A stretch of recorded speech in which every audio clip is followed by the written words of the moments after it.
En un sitio privilegiado del centro histórico tunero se localiza el Memorial Vicente García González, monumento nacional desde el año 1996. Por orden del jefe Mambí, en esta casa inició el incendio de la ciudad el 26 de septiembre de 1876.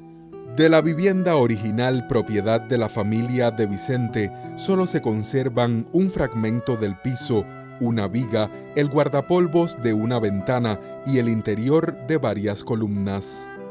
En este lugar vivió la esposa del mayor general, Brígida María de Jesús Saldívar y Cisneros, quien nació en Puerto Príncipe el 1 de febrero de 1839. Ellos contrajeron matrimonio el 22 de agosto de 1855.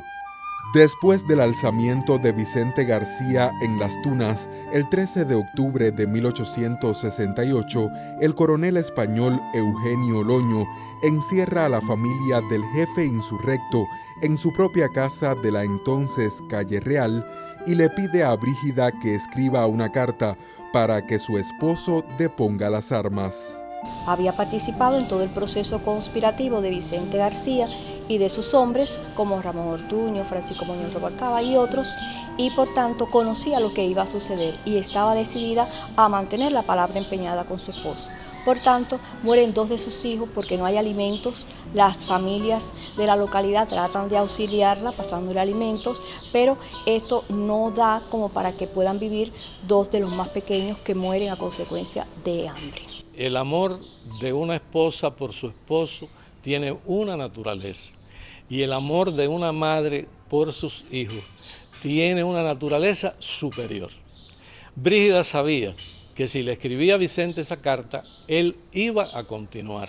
Por tanto, no tenía sentido que la hiciera. No se ha dicho que le ofrecieran desclavar todas las paredes, todas las puertas, para que no se murieran de hambre. Eso se infiere, que si ella escribía la carta, la situación de la familia iba a volver a la normalidad de aquella época de la guerra. No escribe la carta, pero para mí eso más que un gesto de fidelidad al esposo, es la consagración de ella a la patria. Luego participó en la Guerra Grande como enfermera hasta que el León de Santa Rita tramita su salida al exterior. Brígida y su familia llegan a Puerto Plata en República Dominicana. El 2 de enero de 1879, ella se reencuentra con su esposo en Venezuela. Había finalizado en Cuba la Guerra de los 10 años.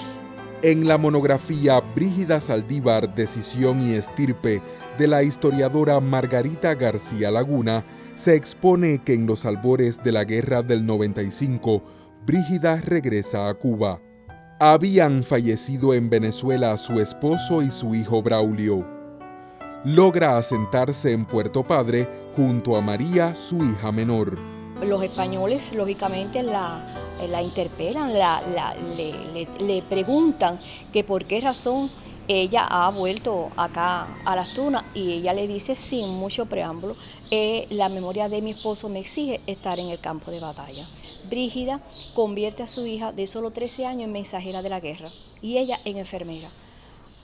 Lógicamente sufre las penurias que cualquier otra mujer también sufrió en la guerra, ya no tenía esa distinción de esposa del general, el general, uno de los Pinos Viejos, no estaba presente en la contienda organizada por José Martí, pero ella decide estar ahí y ahí estuvo hasta concluida la guerra y no permite que se le entreguen grados militares ni a ella ni a su hijo.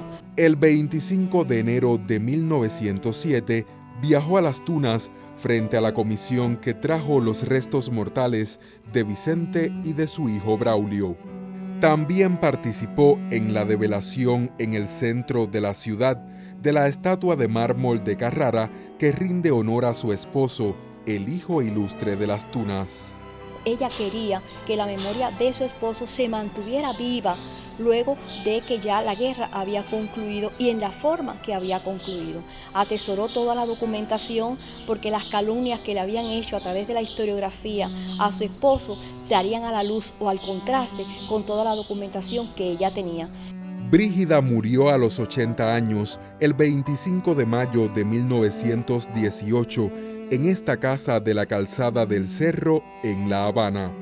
En el memorial se protege la carta original enviada por Vicente García Brígida con fecha 19 de diciembre de 1873. El mayor general le cuenta sobre el estado de la guerra, la muerte del mayor Ignacio Agramonte y le pide información sobre el matrimonio de sus hijas. Así culmina la misiva. Muchos cariños a mis hijos y recibe el corazón de tu amante esposo. De las pertenencias de Brígida se conservan un cubrecama, cortinas, así como un álbum, un devocionario, vajillas, entre otros objetos relacionados con la familia.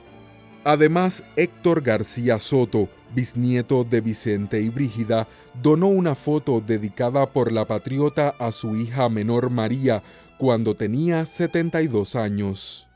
El 24 de mayo de 1991, los restos de Brígida Saldívar se trasladan a Las Tunas para rendirle los honores correspondientes. Al día siguiente se depositaron junto a los de su esposo y su hijo en el cementerio provincial.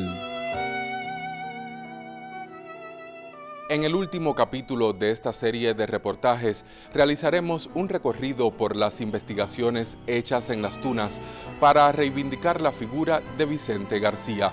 Además, nos acercaremos a un proyecto que pretende el hermanamiento entre la tierra natal del mayor general y Río Chico, el lugar donde falleció en la República Bolivariana de Venezuela.